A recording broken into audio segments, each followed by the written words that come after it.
సియోను sperm అనే YouTube channel నడుపుతున్న ఇతను వీళ్ళందరూ గొప్ప దేవజనులు అంటున్నాడు. అమ్మ తేజ చేసే ఆ డ్రామాలు కూడా నేమ్ కాలింగ్ అవన్నీ బిబ్లికల్ అంటూ ఇలాంటి దుర్బోధకులు ఈయన సపోర్ట్ చేస్తున్నాడు. సో ఈయన కూడా ఒక దుర్బోధకుడు, ఎందుకంటే ఈయనకి సరైన థియాలజీ తెలియదు కాబట్టి. జయశీలం శ్యామ్ కిషోర్ ని సపోర్ట్ చేస్తూ ఆయన ఏమి రాకడ ఆలస్యం అయితే నా కొడుకులు కూడా సేవ చేయాలి అని అనలేదు అక్కడ. ఆయన చాలా కోపంతో ఏమాత్రం హ్యూమిలిటీ లేకుండా నా కొడుకులను అందరూ విమర్శిస్తున్నారు కాబట్టి ఐఎమ్ అనౌన్సింగ్ నా బ్లడ్ లైన్ 10 జనరేషన్ కి అనాయింటెడ్ అయిపోయిందని అలా చెప్పాడు ఆయన. కానీ ఈయన ఎలా చెప్తుందంటే అసలు అది ఫెయిత్ డిక్లరేషన్ చెప్తున్నాడు. ఇలాంటి ఫెయిత్ డిక్లరేషన్ బైబిల్ లేవండి. You have to declare your faith in Christ, that's it. ఇలా ఏందండి ఇది? ఇలాంటి ఈయన సపోర్ట్ చేస్తుండు. బైబిల్ ఆ విధంగా బోధిస్తుందండి. అంటే బైబిల్ కొన్ని వచనాలు అవుట్ ఆఫ్ కాంటెక్స్ట్ తీసుకెళ్ళి, అంటే బైబిల్ మొత్తం మనకి ఇవ్వబడినప్పటికీ ప్రతి వాక్యము మనం పర్సనల్ తీసుకోవడానికి లేదండి. ఇప్పుడు అబ్రహాంకి ఇచ్చిన వాగ్దానము అది అబ్రహాంకి ఇవ్వబడింది. ఇప్పుడు జకరియాకి ఎలిజబెత్ కూడా తెలుసు కదా వాళ్ళకి, మరి వాళ్ళకి సంతానం విస్తరించిన వాళ్ళది ఒక్కడే కొడుకు జాన్ ద బాప్టిస్ట్, ఆయన సాక్షి అయ్యాడు. కాబట్టి టెస్ట్ కాంటెస్ట్ ఎవరిని తెచ్చి చెప్పబడి ఎవరిని చదవాలి. ఫెయిత్ డిక్లరేషన్ అది. కాబట్టి ఆయన బ్లడ్ లైన్ నుంచి ఆయనకి చెప్పాల్సిన అవసరం లేదు, రక్షణ ఆయనకి చెప్పాల్సిన అవసరం లేదు. అసలు ఆయన రక్షణ పడలేదు.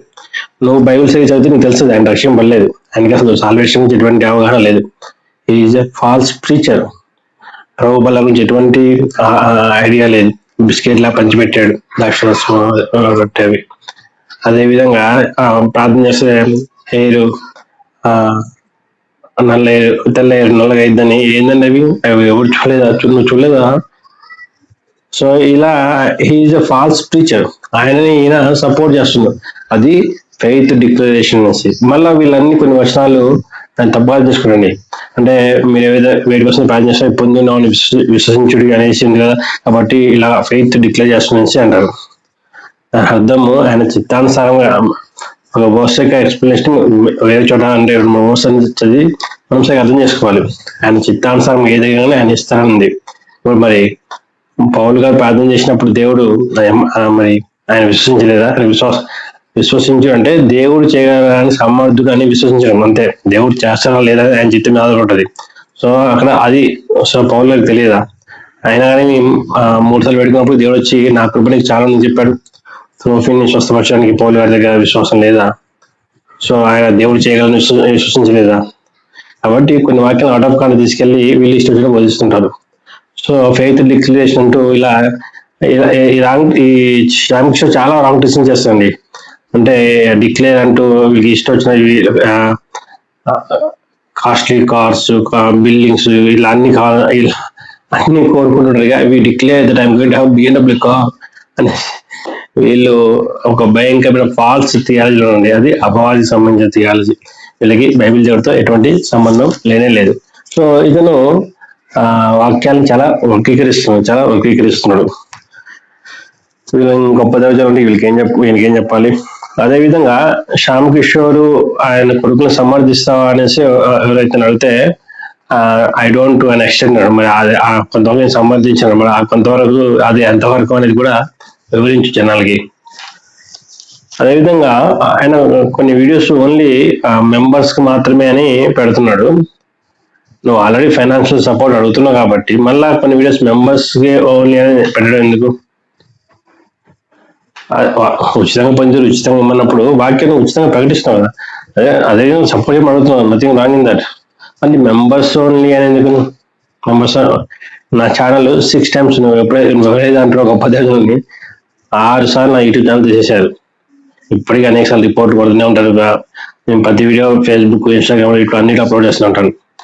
సో దేవుని చిత్తంలో సపోర్ట్ చేస్తారు లేదని అలా ఉండాలి. కానీ నువ్వు మెంబర్స్ ఓన్లీ అని పెట్టి ఏంటది? నేను చూసి ఇంకా రేపు కూడా అలా పెడుతుంటారు. సో ఇతనికి వాక్యం గురించి సరైన అవగాహన లేదండి. లాస్ట్ టైం ఎల్బిస్టన్ క్రిస్ వచ్చే భయంకరమైన దుర్బోధకుడు అండి. ఆయన్ని ఈయన సపోర్ట్ చేశాడు, డ్రామా తేజని సపోర్ట్ చేస్తుంటాడు అంటే ఇదని తీయాలి లేదు. జనాలు ఈయన వీడియోస్ కొన్ని వైరల్ అయినాయి అంటే కొన్ని కౌంటర్స్ బాగానే ఇస్తారు ఇతర మతస్థులకి.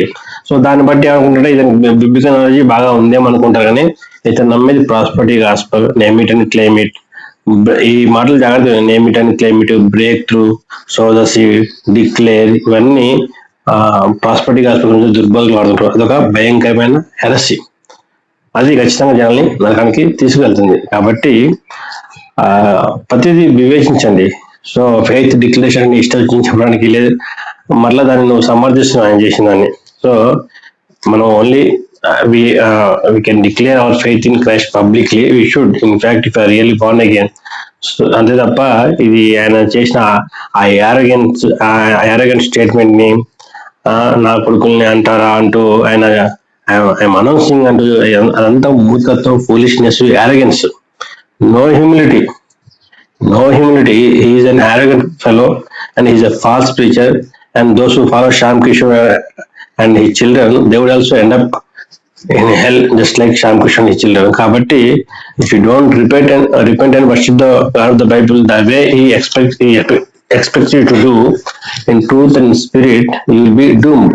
So be careful about his videos. And కొన్ని వీడియోస్ కౌంటర్స్ బాగానే కొన్ని కొన్ని బాగానే ఎక్స్ప్లెయిన్ చేస్తారు, ట్రినిటీ కానీ ఎస్పీ దేవత్వం కానీ అవి కొన్ని బాగానే ఎక్స్ప్లెయిన్ చేస్తారు. కానీ అవి చెప్పేంత మాత్రం ఆ వ్యక్తి రష్యం అని చెప్పలేదు. ఎందుకంటే ప్రాస్పరిటీ గాస్పెల్ అందరూ కూడా కొన్ని ఎసెన్షియల్ ట్రినిటీ ఒరిజినల్స్ కానీ నమ్ముతారు. It does not mean they are saved. So బోధ అనేది కలిపి చేరిపోయే బోధ ఉండకుండా ఇలా సాతాన్ని మోసం చేస్తుంటారు.